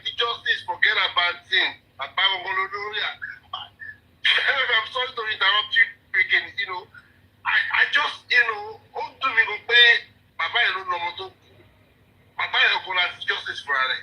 I swear to God, I just knew this since last year. See what the Baba has been doing. We have been saying this thing. Like, oh, Baba, I have been pointing it out. Hey, team me, Auntie Justice. Hey, Kiniko. Now, to my greatest surprise, they are now using the same thing we were using to condemn Baba then. We were trying to draw their attention to. They are now using this. You people should just be ashamed of yourself because it took you 2 years, almost 3 years to know all this. And everyone fully join me. That is why me keep saying they will enjoy this their Baba. It is the mustard they created. They should continue to enjoy the Baba. Let me remind you something real quick that I remember, and I always have that thought in my brain ever since. And like I said, it was the other day I was in the platform, I said something. Only I didn't say it all, but let me say it out loud now. If there was this statement that Baba made, but one of very important for that one of very inspiring. Baba Sope, he was not there. I didn't go, but one of them, and I joined one of them. He claimed that he was not there. But I was seeing it on the first thing, right? Do you all remember that statement? Baba Sope, Olo was seeing it on the best thing, Darusha no go kono pussy everything kono wallet. Olo see me back. Papa said that word. I will not. Now, there was an evidence that now came out to film Baba. Baba was there. I think Baba was there after, I think 2 blocks away from the place. Baba Koko ti débẹ̀ tó fi ibi tí wọ́n máa ti sin ọ̀hún tó máa gbé kíní ẹ̀ sí, ó fi wọ̀n wọ́n. Ilẹ̀. So ìgbà táwọn èèyàn wá dé, Baba wà 2 blocks away. Now, ìgbà táwọn èèyàn wá lọ tán, wọ́n ní Baba náà ló tún gbẹ̀yìn sórí ẹ̀. And there is a voice recording for that tó wà lọ́wọ́ Tọ́lání. Wọ́n ní pé ìgbà tán lọ tán, àwọn méjì náà ẹ̀ṣẹ̀ wá sórí ẹ̀ àti girlfriend Baba yẹn pé kán ṣe máa sail and all that. So Baba was there before everybody came, and when everyone arrived, one move was 2 blocks away, like also 2 houses away. And when everybody left again, only Baba looked back and said, "This is what I had. This is what I had." I know they don't take it. He claimed he was not there. Until one evidence came out, or a video came out. Yeah, he was there. Baba was there now. When I knew he lied, he's a liar. That was the first thing I hold on to, like, Baba, you were honest. Baba now. Àmọ́yá tí máa ní kí n máa ka irọ́ jáde á dàbí pé bàbá mo fẹ́ ṣe ṣòfin lálẹ́ àti irọ́ 30 get tó wà nígbà bàbá mo fẹ́ ṣe ṣò. Bàbá ń purọ́ dáadáa náà. Bàbá ń purọ́ náà. Bàbá never told us that anybody called him now before Mama Mohbad called him now. It was later Prime Boy sọ pé òun pe bàbá. Later Blessing ló ń pe bàbá. Bàtí bàbá máa ṣe recent interview tó ṣe ṣe. Ojú àwọn dé kọ́ọ̀lù kan wọlé ní àwọn tiẹ̀ mọ́ni tó ń pè mọ́. What? That's what he said. Ọ̀pọ̀ ìwọ̀n ọmọ yín kú ẹ̀ sọ pé ẹ̀ka mọ́ra mẹ́lẹ́bọ̀ tó pè. Mo tó pè mọ́, you know, and meanwhile, you never, Bible ìbínú jọ ẹ̀ ó ti fà kan yó. Bí Bible ṣe pariwo ní ẹ̀mẹ́ta mo pè yín náà, ẹ̀mẹ́ta mo pè yín bí kan ṣe ṣẹlẹ̀, ẹlẹ́ẹ̀ṣẹ̀ fẹ́ kúrò lé, àti mo tún pè yín, ẹlẹ́wà lórí Ferrari àbí Ferry lọ́dẹ̀ máa ń pè wèrè kíní náà. Bàtí mo ṣe Ferry àbí mo ṣàpè, ìgbà tí mo tún pè yín, ẹ sọ pé ẹ ti débẹ̀, ẹ jẹ́ pé gba ẹ lè wá gbé fóònù mi mọ́. No, he never told us pé òun mọ̀. Bàbá kọ́ làwọn lu history làwọn pé nítorí ẹ pé ó dàbí pọ́nmọ yìí. Bàbá olùkọ́ òun jẹ́ evangelist àgbẹ̀rẹ̀ ẹ̀. Now, àṣẹ Blessing náà pé. Ara sọ yín bàbá Blessing ló sọ fún ẹ kó ṣì lọ. So my question tí mo máa ń béèrè Dékèwà pé why do you have to kill him fire from the onset? ìkan tó yẹ kó mú ìfura dání ni pé kí ló dé tẹ́ fi purọ́ láti bẹ̀rẹ̀ wáì dáná. Báwo ni ọ̀dọ́ wo màá tó pé ara sùn ó yàrá sùn pé àgbàlagbà rí. èèyàn péyàn jẹ́ èèyàn pé mi. Ara sùn wọ́n lé shit green. This is for green now. What the fuck? So, You know, I would win. wọn fi bẹ́ẹ̀ wà consistent lọ títí. Also, the justice for Mumbai, the justice for Baba, and the justice for àwọn kí you know they made it so because bàbá nìkan ló wà available fún àwọn tí ọ̀dọ́ àwọn búkì yẹn so wọ́n sọ di justice for bàbá Mohbad wọ́n ṣe kọ́ at some point there was a misplaced priority from every angle. Let me put this to you. They were no longer looking for justice for Mohbad anymore. They were now protecting the name of Omowummi. Yes. They now focus on the people who are alive. They were not looking for justice for Mohbad. What mistakes priority want to carry the way. Yeah. Èmi ṣe wà focus so tó bá kú dé mo máa padà ní. I have never lost my focus so. You know, of course you'll be hearing word from she family are more now. So on the back to more big things that can make sense to you. But you know your focus, you know where you are going, you know what you want, you know exactly what you do. Another thing, Vicky, up to date, Baba was so bitter on the shop to see a bit of psychology. I don't even understand that.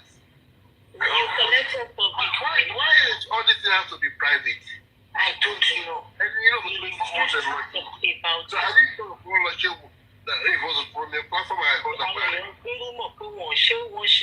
Now, why I may understand.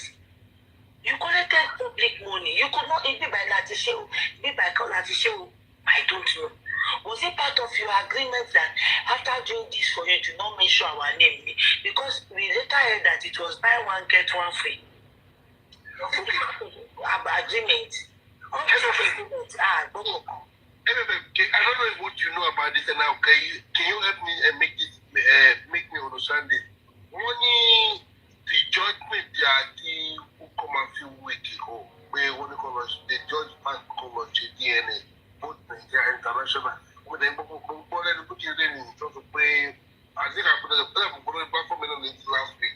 It was a pay, not your platform, sorry, I think it's from coaching also. It was a pay, only one copy, the judge was signed it. What do you know about that?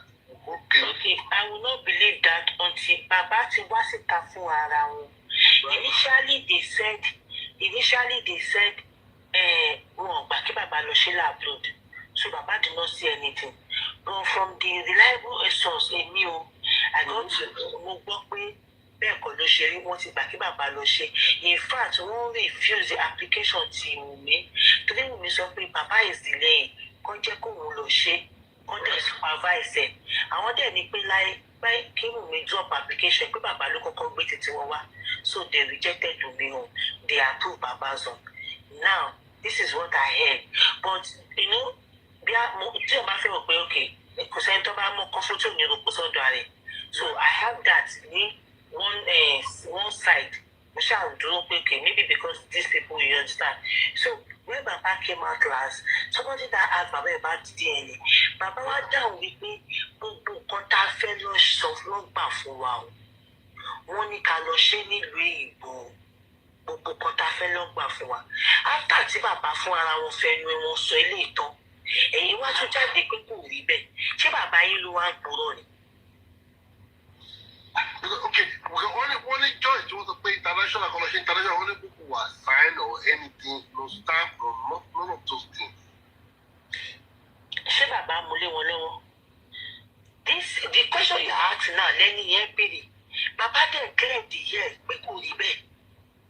So until tí Baba bá tún wá bọ́ síta pé lóòótọ́ pépà ò sign o, Baba ní gbogbo nǹkan tá a fẹ́ ni wọ́n gbà fún wa, ni wọ́n ní ká ṣe gbogbo nǹkan tá a fẹ́. Like me, I understand. I think there was a ẹ̀yin tí ẹ lọ sí court ni mo fẹ́ believe àbí bàbá tó lọ ni mo fẹ́ believe. Tí wọ́n gbé kan sí bàbá lọ́rùn.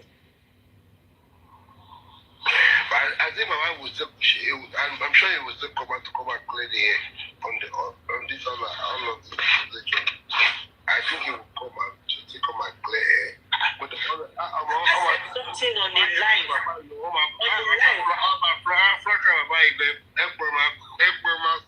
Bàbá ti sọ pé kò sí kan tó ń bọ̀ lókè tó lè gbà. Ọmọ táwọn bàbá la mọ kúrò nínú ẹ̀ bá dà. Bàbá ti láti pé ẹ máa fákà o. Ìfúfẹ́ kan bàbá gan lu fákà yàwó. Nígbà tí èèyàn kan sọ pé kíní kan bàbá ní ṣé gbogbo nǹkan lẹ fẹ́ máa ti fákà bọ̀ ni. Bàbá lu fákà language náà. Bàbá mọ̀kàn tó ń jẹ fákà ṣé gbogbo nǹkan lẹ fẹ́ máa fi fákà sì ṣe ni. Bàbá náà ni bàbá. Bàbá ti wà ní wọ́n ti gbé bàbá tó àbáyé bàbá ti mọ tó ṣe. Bàbá ti wà nílé àbá tí ìṣọmọ olóyìnbó bá tó tí gbogbo mọ́tò bàbá tí ìjáyé náà kọ́mọ̀ bàbá ti ní kọ́lẹ́sọ̀ bàbá Mohbad ó ti lórúkọ náà ó ti lórúkọ tó ń gbọ́ máa rẹ́dì. So lọ́tọ̀ títí bàbá bá jáde bàbá ló lọ sí court bàbá ló sọ fún wa pé báyìí. So how on there in fact why do you think I will believe these people?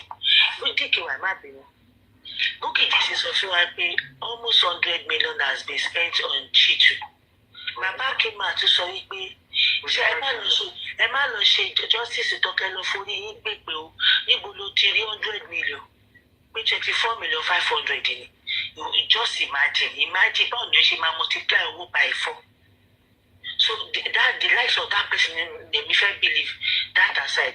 Another one ó sọ pé Odumusu ó ní autopsy àwọn fi ṣe 45 àbí 30 ló láwọn ṣe. Odumusu jáde ní pé buy one get one free làwọn ṣe 18,000 àbí 13,000 àbí 12,000 làwọn ṣe. Why are you inflating the price? Why are you doing that? Are you cutting share? Are you getting something from it? Why are you deceiving the public? To the rubio malotiti. So that is why today so gbogbo gbàtí bàbá sọ pé ẹlòmíì àkọ wá síta á máa purọ́ gbogbo yẹn á máa kọjá àṣẹ Bukky wà lára àwọn tó ń bá wí. Pé ẹ má ṣe justice tán kẹ wá forí gbèpè lọlé why tó wá ń purọ́ owó tí kò rí bẹ́ẹ̀. Now you also told us about how much that was given to Odumusu.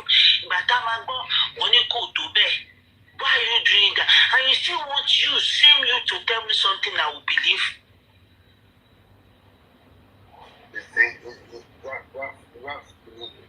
where I play with 24 million or 24 million, I'm going to use it 100 million. I'm going to buy it for number. But the help the 50, not 100 million.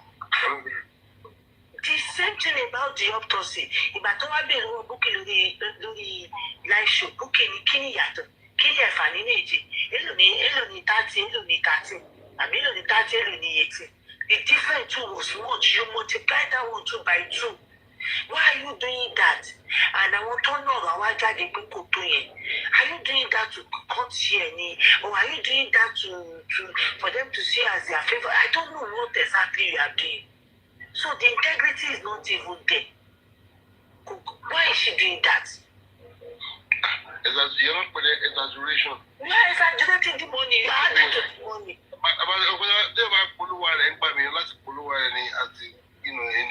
That is public money. Our public in here. How do you want them to entrust any the people that are still trusting? I don't know.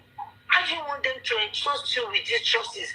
If you can lie, if you can be like, even the Baba that you are doing it for, could you believe when? Would that be killed on Shashamu Kum for any player by Fijam? Go over for me and talk with it, trust them with Lajago.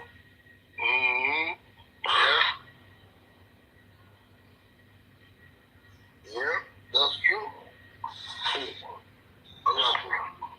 I don't understand. So sometimes you'll be doing show, and you think you are doing that to favor him. So next time to back Benny to was go, the Baba, and who can you walk with you, Popo? The Baba will doubt you. Oh, my doubt here because what in Mopina like this you take lie. Now she finished herself. Maybe the Baba, but she finished herself. She finished herself because she just want to be alone with the Baba. Nǹkan tó ṣe lérí tó bá jẹ́ pé èèyàn ló ṣe bẹ́ẹ̀ ni ó máa ti jáde as early as this thing àti wá pariwo ṣé torí pé ó sẹ́ndì púdání sí bàbá ò lè bá yín sùn àti lọ gbé gbogbo family wọn àti ṣe everything. Do you know how many people ló ti cross path wọn ló ti bú lọ́mọ? If care is not taken ẹlòmíì máa ti sọkọ nù. Àyàmí Kánò gbogbo wọn náà ògbógbò chairman gbogbo wọn Adéníkè gbogbo everybody. Now you are now calling names. Tell me, Omologu, you feel you are the only one. You book it as a more dark in here, really. More dark bullshit. Me, if I saw to come here, when I go on bully, book it yourself. I don't say book. Because that is not even what I'm here for. I'm just saying all this thing so that you have more light in what I'm saying, so that you understand. And what I'm saying is that should in case you come across it elsewhere, at least you have the knowledge of it. When they take borrow you, then you will be able to check and balance it. Bookie, she's a sister to me, and I'm not lying about that. She's a sister in a story. I know. I understand you very well. It's not perfect. I would say to her, she's not, and she will admit to that. She's everybody is not perfect, but believe me, Bookie is worst. But and I agree that she's doing things sometimes in so much aggressive way, But then, I over to she's an adult. Okay, how many soon to look by Lodi is it on slam when you say, oh my to be meta to Tibansi? Why? And that's where I feel like she didn't apply so much maturity on it. Why? She didn't apply. Almost 5,000, before 4,000 no so. The Omowummi to beat it here. Ẹlòmíì náà beat it. Ó like pé Tọ́lání náà pé wọ́n beat it wọn náà lò. Bí mẹ́ta bí mélòó kan ló gbà. Ìmí wà tó ara dákẹ́. Let me throw this question to you. Let's just look at it from a different angle. Do you think if Bookie knew that the Baba that she touched is the person that he was, do you think she would go as far as going the way she went? That will end up, limiting her to go to the years. Do you think that she knew the Baba that she knew today is the same Baba she expects to be at the beginning of this justice for more? My response to that is that she only feels she can manipulate Baba to get her own selective justice. Bookie has the same justice everybody for the Bookie effect. So she feels she can be able to do that to her own satisfaction. See, she is able to get whatever she wants to get. But Baba and that is why she immediately, I don't know why you say. That's a good point. I can only hold on to what you just said. The last point you said, Baba, maybe she felt like she can hold on to Baba for long, and Baba did not allow that. I think Bookie did not relate. Bookie did not put that into consideration. Baba don't follow, don't care, don't follow. Baba only your killers. Bookie did not see that coming. Baba, did you not listen to some voice notes? Baba, so in the voice note here, voice note Baba to look at. Baba said, "Wọ́n rò bí Baba wọn ṣe ń fún mi lówó pé ọ̀dẹ̀ ni mí, wọ́n lè fowó da orí mi." Voice note Baba tó jáde nìyẹn. Ó ní máa jẹ ojú wèrè yẹn. Bookie ló pè ní wèrè o. Ó ní máa pa. What are you talking about? This voice note say 2023 o, 2023, 2024. Ó ní máa jẹ ojú ẹ̀. Ó ní ṣé bí mo ṣe ń sọ̀rọ̀, ó ní ṣé mo dáhùn bíi dance. Ó ní ṣé mo sound bíi dance. Yeah, Baba Kabita. They play. Baba Kabita kí ni? Máa ṣe. They play. Mo lè lọ gbé voice note yẹn gan wá tó bá tiẹ̀ fẹ́. Ibo ló wà lọ tó wà? Bóyá tí ó wà bí kan tó wà fúlẹ̀. Ó ní máa pa ojú wèrè jẹ́. Bookie ló pè mí. Ó ṣe líkì ni.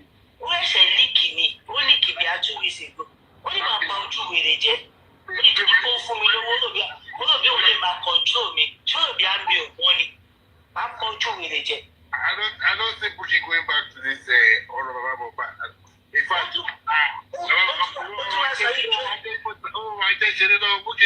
really?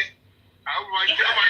So you did not even know what is happening. Since 2023, that's the last only you know, Dikiwa. Okay, kill a bad day. I know see our she justice for mobile. I told me you know see me to my lower mashi. Is that not too much? Kill them back up. I don't want it the cemetery.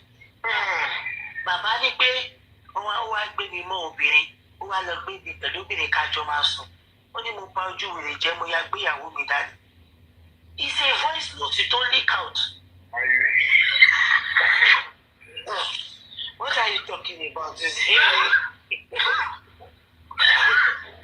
When Baba come out, we even thought that she's going to be the most fair about voice note. Only in voice note we bá wà lọ́wọ́ only tí o bá gbé kalẹ̀ tí o bá play yòókù ní kò ní dá fún gbogbo yín.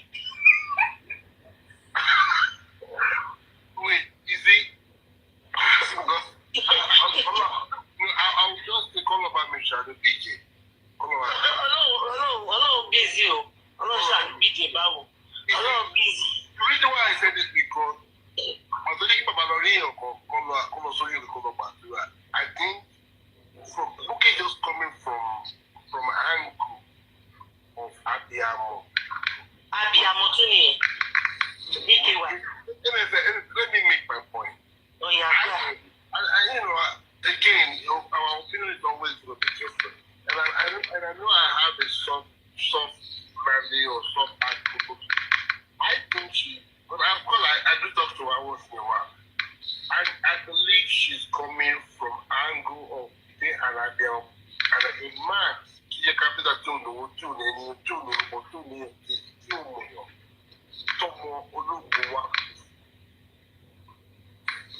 and she probably feel like spiritually something happen, and it's not spiritually, Papa, it's sumo long. And that is why the recommendation of audio work.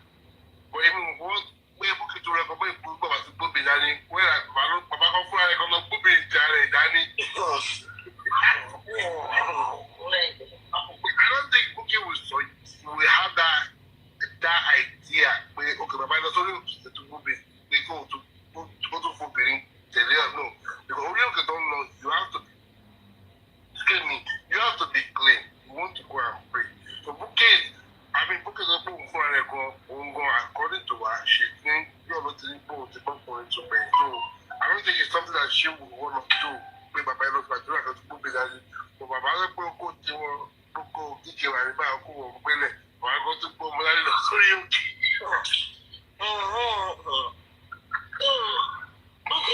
Èmi rí búkì bẹ́ẹ̀ tó fi gbóhùn lé lo bàbá ni òjòwò pé bàbá yẹn if you listen to the voice notes àtìgbà ló fi pé bàbá ní Maradona voice notes yẹn bọ́ sí ìgbẹ́. Do you know how many thousands of people are Dálé ní ìgbà ìgbọ̀dọ̀. Lẹ́yìn tí sọ̀rọ̀. Oh yeah, go ahead, please. You know, but you know about Maradona. Do you know how many thousands of Nigerians that this emotional things affect them? MFM, look at that. From left and right, to buy what the whole money to what they contribute. She wants to contribute more than 100 million just combined. Owó tó wọlé sórí kìíní ẹ̀kọ́ iṣẹ́ ó kékeré o. You know, from one lab to another to another, so Papa, all the money to Papa Mobile don't so long, but something move around. They have contributed a lot of money, a lot. Papa, what people got their right? Open for them to go.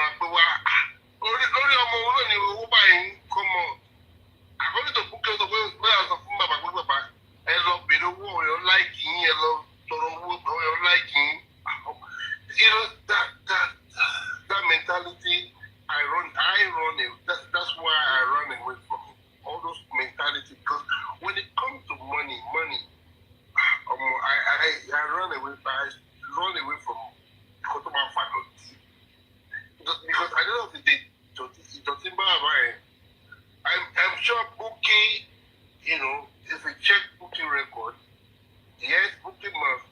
probably made one or two mistakes, but I don't think she will be alleged. I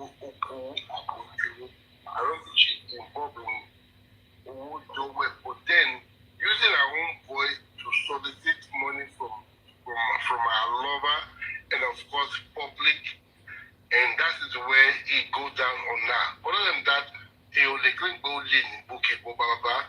Maradona or Bagba, just like we be arrangements of Baba and Babae.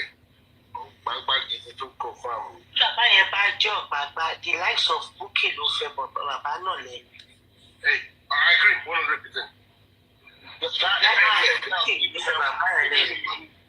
MSF ṣorí kò tẹ̀ bèrè ẹ̀ bàbá yẹn ti rẹ́dí àti gbéṣù jẹun ó dẹ̀ ti gbé iṣu tó ní ọ̀padà àbí ṣíbí tó fẹ́ fi jẹun so kò tiẹ̀ kẹ́ anything kóun ṣáàtì rówó ni. báyìí náà ṣe bẹ́ẹ̀ kọ́ ọ̀rá fi má yẹn sílẹ̀. ọmọ àti bàbá yẹn máa tẹ̀sí wọn lójú pẹ̀lú 30 million tó kó dání tí wọ́n kó fún bàbá yẹn. Màmá yẹn ṣe máa ṣe wèrè. Bàbá yẹn ṣe owó tó kù lọ́wọ́ bàbá tó kù lọ́wọ́ bàbá yẹn ṣe máa gbà. Bàbá yẹn fẹ́ gba owó yẹn, bàbá yẹn bí lè gba ara ìyá ó ti ọmọ òun lòún ṣe gbà. Forget about DNA or not DNA, bàbá wọn sọ ó ṣe DNA lọ. Tí wọ́n bá fún bàbá yẹn lówó yẹn, bàbá yẹn ṣe máa lọ́ọ̀ gígan. Lọ́wọ́ tó spọ́ọ̀tì bàbá.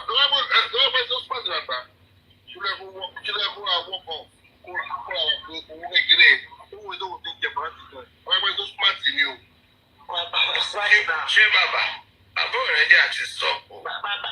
Bàbá wo ló máa wọ́ kiri pẹ̀lú wọn ní fún bàbá lóye bàbá sí níkẹwàá ìgò tó sá tell you wey dem no give bàbá that money bàbá máa ó máa bẹ́ síkà nǹkan tó ṣètìlẹ́ fi jóná bàbá máa bẹ́. But I don't do. I don't like it as a speaker. It doesn't take Bukky Jesse this long. I don't like it. Doesn't take Bukky Jesse this long. That's your final. Today she keeps saying, Baba, never know what I saw my wa. She go on away. Obey go to fair wa. I said, I didn't take up case by. So our maids don't ever want it. Speaker, you know, I'm a fracker blogger myself. So it's one of the tactics we use. First attack. When you use first attack, what people like to expect the other person, motivation for happening. Nobody needs to quit there away. So, no, my qualification, I mean, for us as a speaker ourselves, it's a normal thing that should do. I want to my money for bàbá ẹ bá jáde.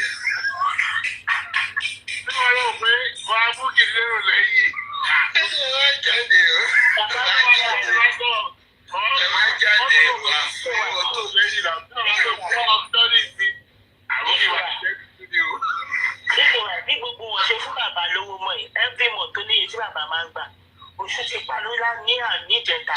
Just like that.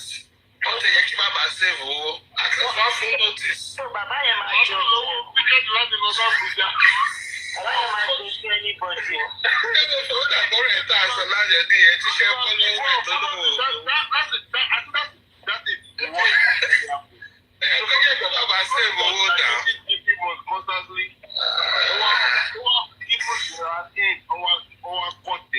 Just like that.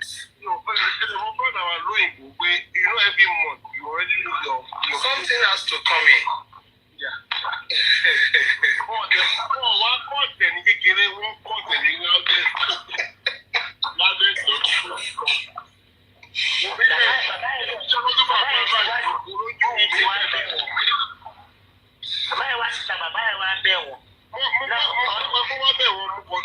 That's not a genuine begging, MFA.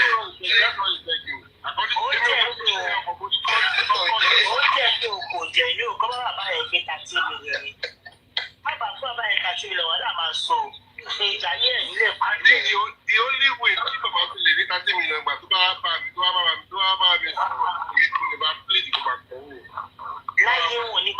you know why they are holding their money? They want him to sign that paper, and they also want him to shit away. Bàbá wa sọ wípé kọ́ọ̀tì ẹ̀sìn kọ́kọ́ kó wá lọ kó lọ ṣe DNA tó bá ti tó DNA òun wá bá wọn sign abẹ́rẹ́ tí bàbá Owó ṣe jàpá.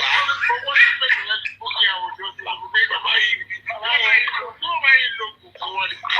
Ibi kan tó fi fọ́ nísìnyí nígbà tí wọ́n jáde tó ń jubilate ní bàbá tí wọ́n á bẹ̀bẹ̀. Ìṣàkóso yìí náró jinlẹ̀ ṣá. bàbá ní látàdí ẹni òun á ṣe gbogbo kan tó fẹ́. Ṣé kọ́kọ́kọ́ kó 30 million wá lọ. bàbá ní bàbá. kí o sí fúnra rẹ̀. bàbá ní bàbá.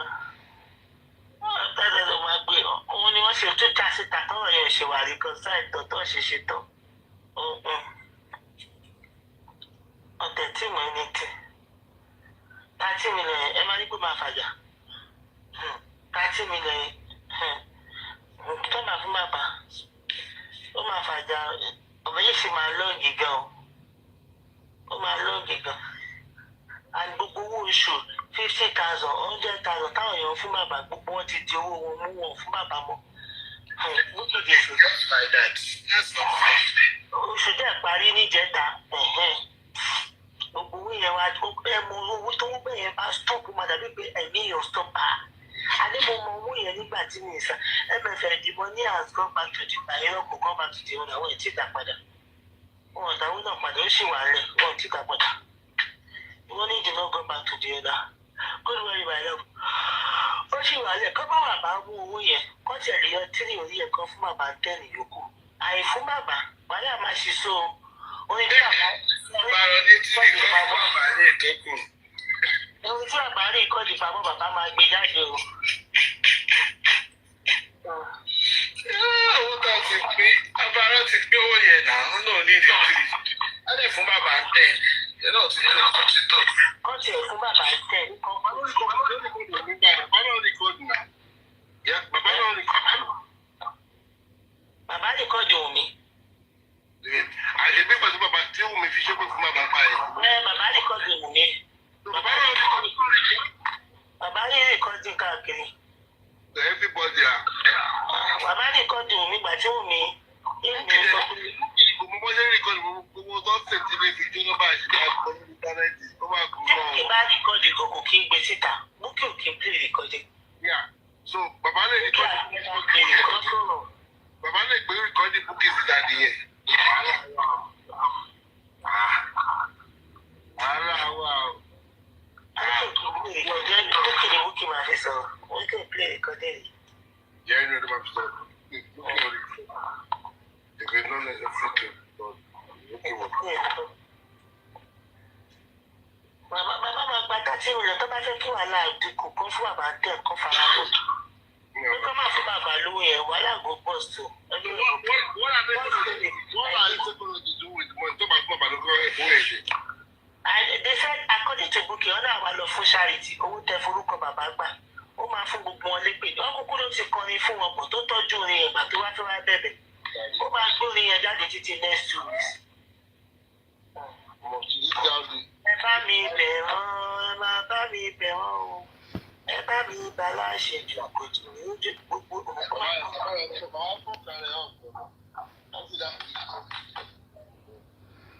DKY. Baka yake pia ilikuwa ina go through a lot. Ora disponibile solo su Netflix.